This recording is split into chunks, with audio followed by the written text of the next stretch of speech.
welcome back to my House Share podcast, episode 2 or track 2, Dirty House. Now, why is it called Dirty House? Well, because it's play on house words again. Plus, when I created this and played it back, it felt like it had that, what they used to call that dirty sound, that dirty bass. I don't really understand what they mean by that.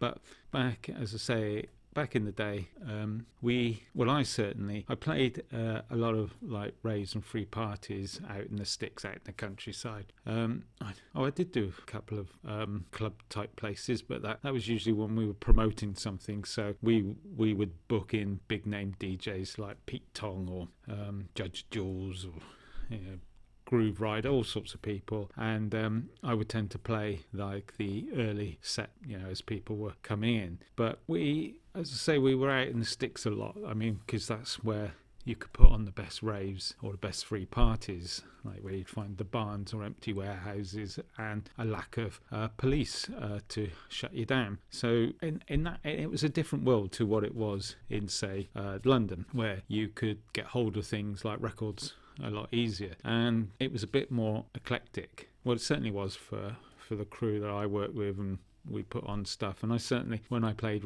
private radio stations, I didn't stick to one genre. So you used to be like playing hardcore with happy, uplifting house and early jungle or drum and bass, what it would have been called. So it was, mixing really fast tempos to slower tempos, and we used to mix in non-dance stuff into dance stuff. It was all about having a bit of fun, and that's really what house music's about. Well, for me anyway, is the fun, is the odd little sound, the little noise. There was a lot of tunes back then where they used children's cartoon theme tunes and things, or the public information films that we had back then, like Charlie Says. It was fun. The idea was to make you smile and have a good time. So used to mix a lot of different stuff, and when Dirty House was born, I was listening back to that, and it just really did remind me of a certain time back then, the certain types of music that we played. I couldn't tell you what year it was. For some reason, those 10 years of the 90s were a little bit fuzzy.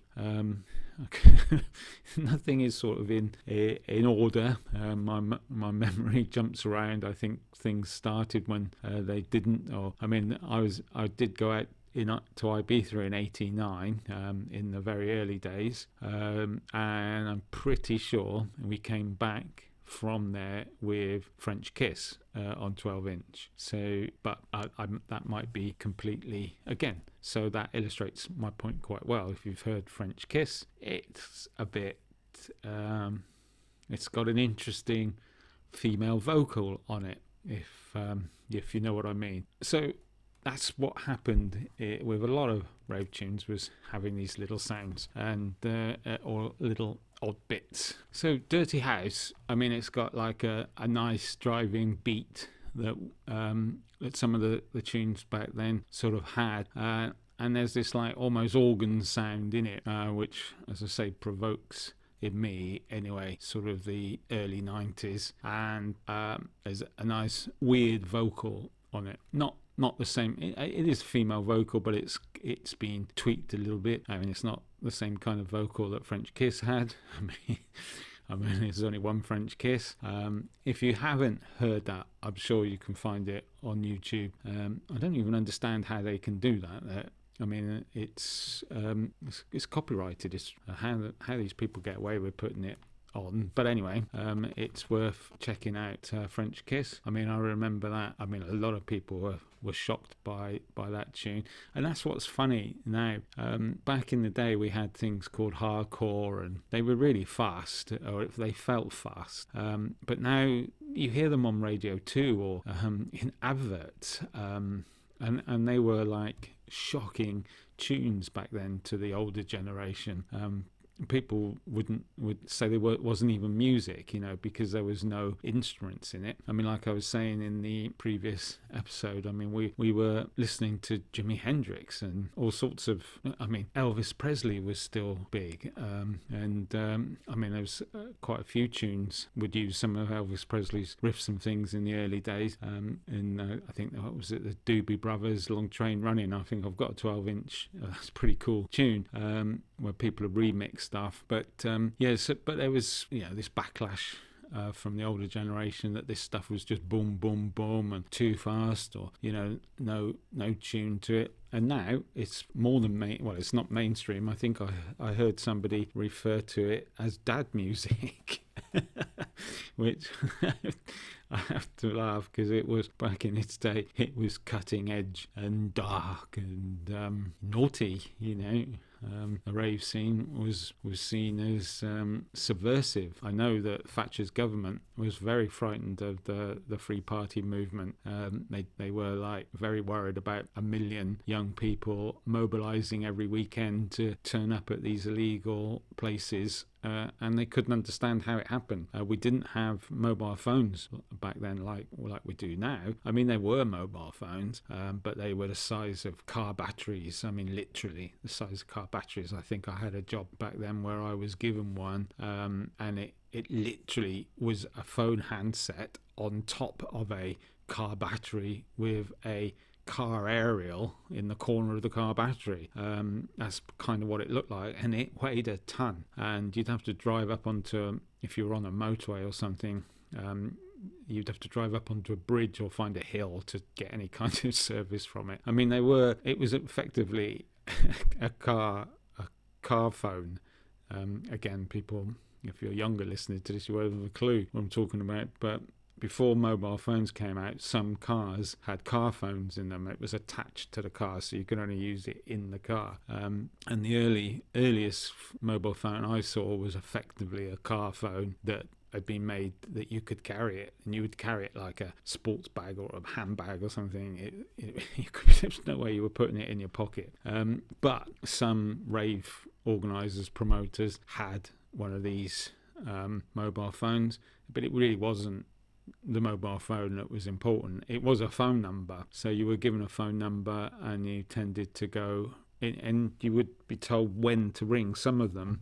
So it would be, ring this number between this time to find out where the rave was, because you would be phoning a phone box somewhere, and the rave organisers, and it was usually a girl that you got the number from for some reason, and you would phone this number at this time, and they would give you a meeting place to go, and you'd meet there, and then you would, once there was enough people so that the rave couldn't be stopped, you were then taken to where the rave was going to be, or the Free Party was going to be. And that's how it worked, really. You sort of had to know someone with the number. I mean, sometimes they had a mobile phone, which was a nightmare if they did, because it invariably didn't bloody work in those days. And so that's how you'd end up going to a rave, and you would hear all kinds of weird things, not just like the uplifting stuff at some of these things, and Dirty House, which is the tune I'm going to play you in this track, this episode, I feel captures some of those earlier tunes. It's, as I say, well, you'll see.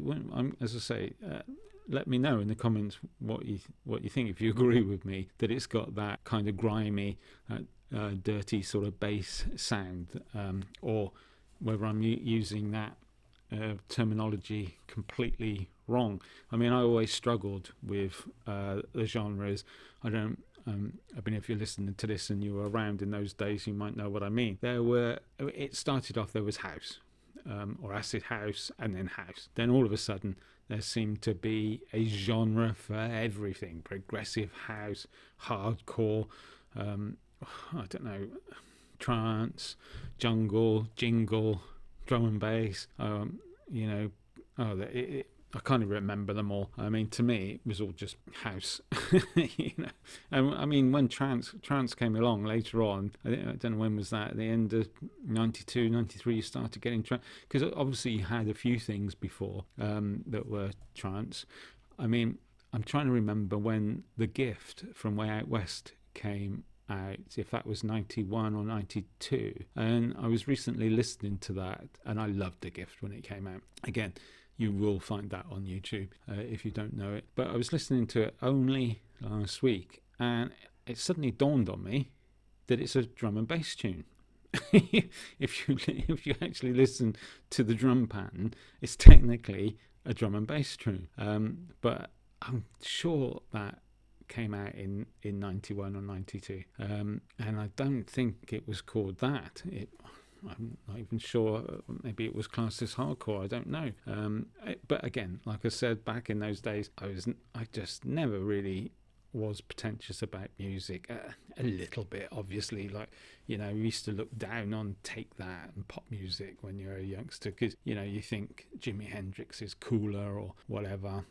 Pink Floyd, or just because it's not on the radio. But it's nonsense. Music should be just what you like, and it can be anything you like. And I guess you learn that with age, and that's pretty much what I do now. I can appreciate anybody that's put in the effort to make something. I think it's easy to criticize, and it's damn sight harder to make something or even put yourself out there. But anyway, I've prattled on long enough about this, so I'm going to play you Dirty House. And like I said, it's every tune in the House Share album is a play on words in a way in house, but this one got Dirty House because I felt it had a dirty bass or sort of sound to it. So anyway, here we go. Thanks for joining me on track 2, and I hope you'll come and listen to the next episode, which will be House Clearance. So I didn't say they were good, just said they all involved house some way. Is it a pun? I think it's a pun. But the next episode will be House Clearance. Okay, now here comes Dirty House, and let me know in the comments what you think if you're able to. I mean, I know these are purely sound casts, the podcasts that I'm doing, and I imagine that you might be walking somewhere or running or working out in the gym or something, but I don't really know how this works. But if you are able to leave comments after this, and it'd be great to hear what you've got to say. Anyway, here we go. Dirty House.